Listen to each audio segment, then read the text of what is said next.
So, hey, it is TT.Twinflame. Oh, and my phone, hold on, let me see. It's all, is that better? No, whatever.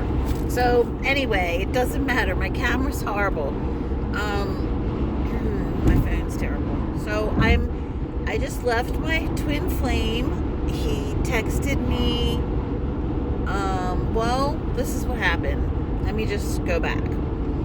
So, a lot of things have changed with me and my twin flame. Like, we've been seeing each other for like 2 years now, which that's unbelievable to me. That doesn't even feel real, honestly.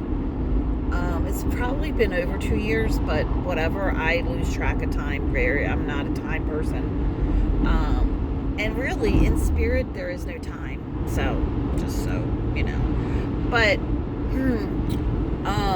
dang, I am really tired and my throat is dry. So let me, I want to go back to bed really. Like, I just can't wait to get home and get to bed. But anyway, so we have shifted a lot.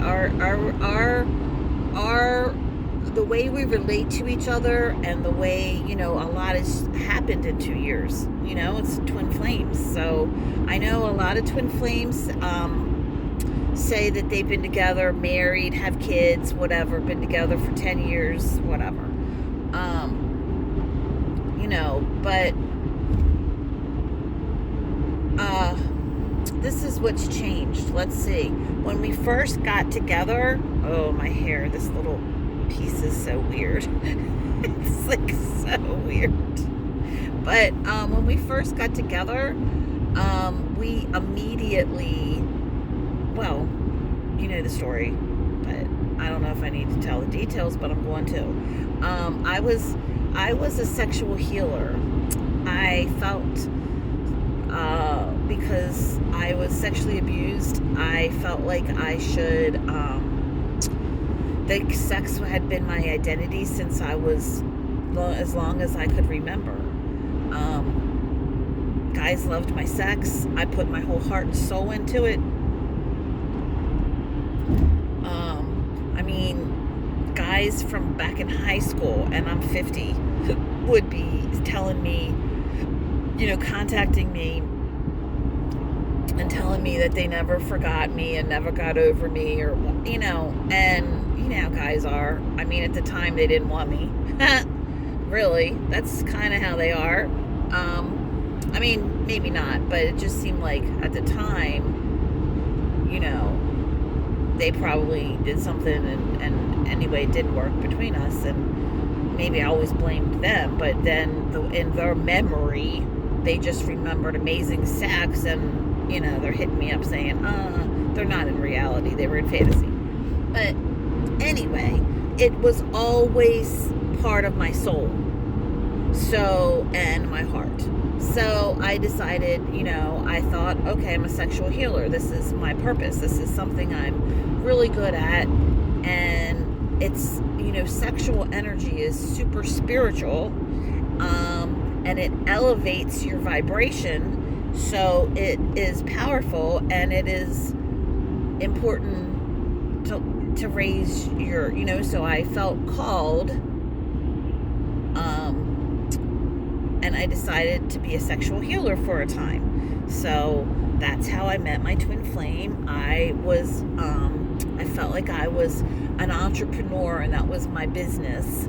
And I was very confident when I would meet men, and I felt, especially black men, because I've always loved the black community. I always saw energy, and I loved the energy of the black community. So ever since I was a little girl, and it didn't matter. It didn't matter whether it was a man or a woman, and I'm not talking about being sexually attracted. I'm saying I always saw this specialness, this greatness, this fire in black people's energy when I was little, but I didn't understand what it was. But anyway, so I met him at where I used to get my car done, and he got his car done there, and we met and exchanged numbers, talked that day. He had this afro. He has big lips. I don't know. He was very outspoken. And I remember thinking, oh my God, who the hell is this person? He's a lunatic. And I still think, oh my God, he's a lunatic. So he texted me, and he was a horrible texter. I remember being like, what the hell? He's a horrible texter. And then he called me, and he told me he needed my help in getting him ready to date, because he hadn't dated in years. I don't know. I said whatever, and I went over, and we had phenomenal sex, and it was phenomenal. And I said, no, you can't pay me. This is epic.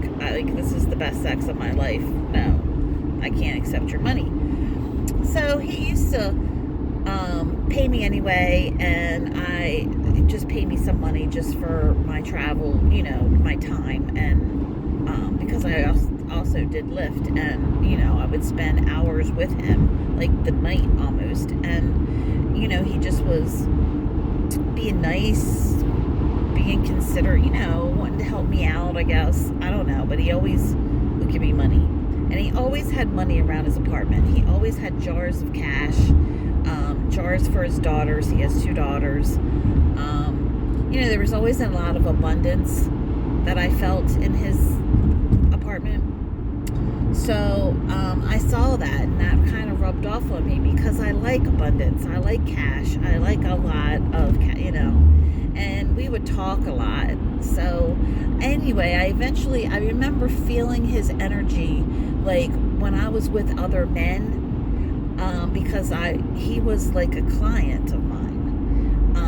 I really, really liked him. We used to laugh and enjoy each other very much, like laying on his bed, laughing and carrying on and talking all night. But I still saw other men, and I still had like other clients. So I just can remember talking, and when I would be with other men, it wasn't his voice in my head. It was like his energy would come over my body. His energy would just come over my body, and I didn't like being with anybody else. I could feel his energy on me, and it was like, you're mine, even though it didn't say those words. But that's, I eventually stopped seeing anybody else or being a sexual healer. I stopped completely. Have I since then, there's a couple of people that I were still with. Maybe it's taken me a little while, because he's an hour away from me, and so anyway, when we first got together, after I stopped seeing everybody else and stopped being a sexual healer to anybody else but him, he had me over his apartment like 3 times a week or so, a lot. I'd spend the night. I met his kids. He has young daughters. Things were close. We were very close. And then I was kind of bitchy all the time. I used to complain. I was very hard to please. And I bitched about everything. And I remember he just was like pulled away from me hard. And it made me sad, and we've never been the same. But we see each other. Well, at first it took a couple of months. He stopped seeing me for like a couple of months. And I really poured my heart out to him in text messages and cried, because I'd never been with anybody like him. And I knew that it was my problem, that I had a problem with being critical.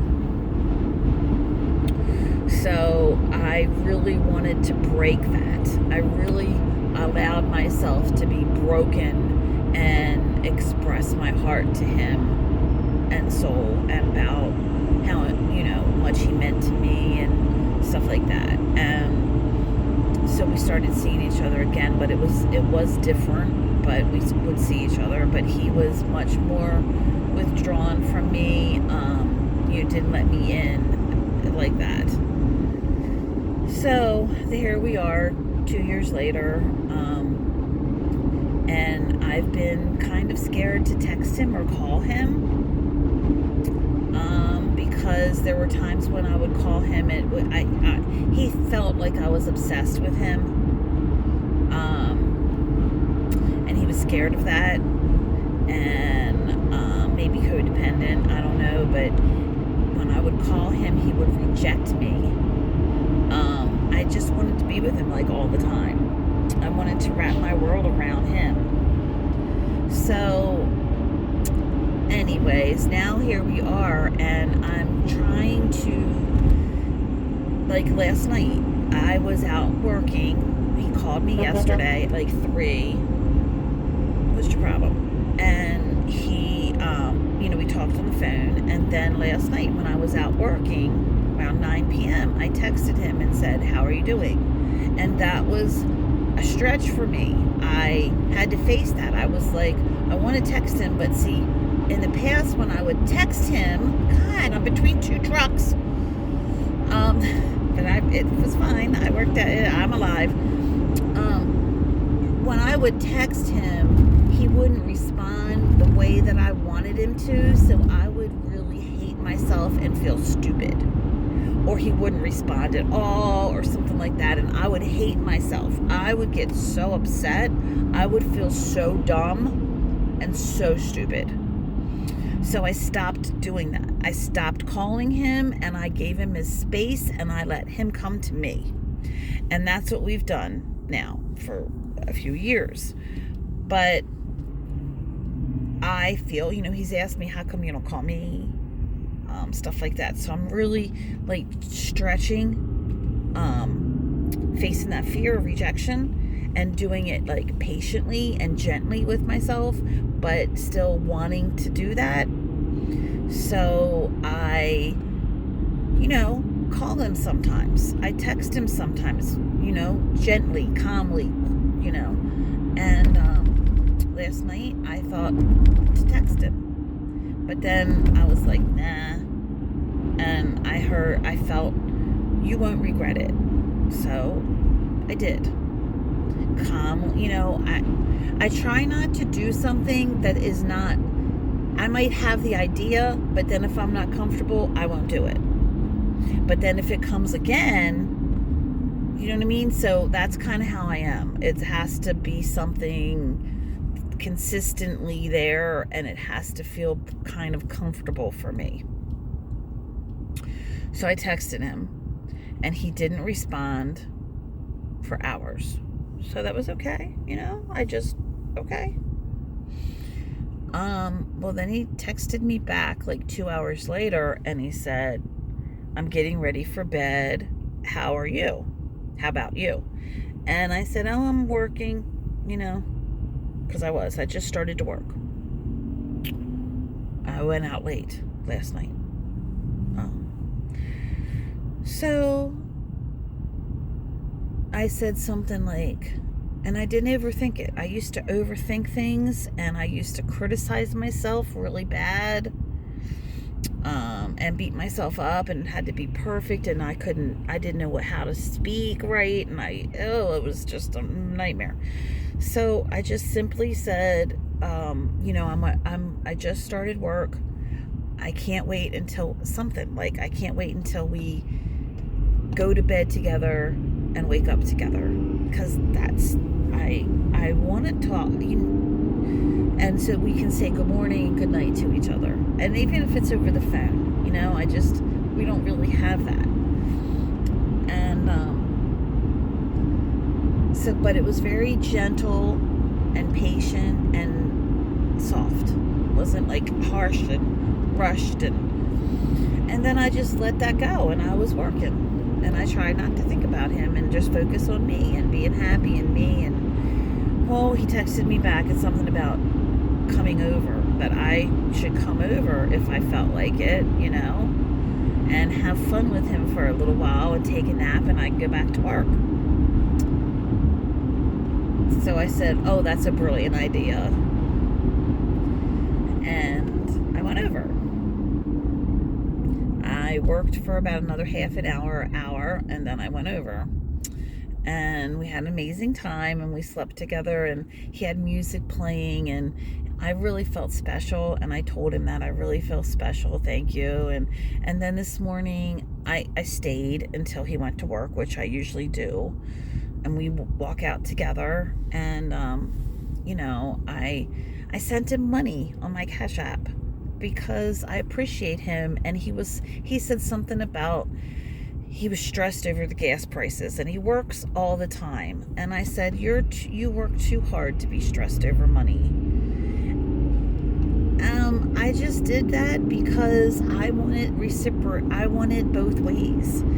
It's scary for me as a woman. I'm told you're kind of inundated in life about when a man loves you, how they're supposed to treat you, and how they're supposed to act, and if they don't do this and this and this, then you better, they're not into you, or they have somebody else. And it's horrible the way we're inundated with the influences of people that think that they know better than we do.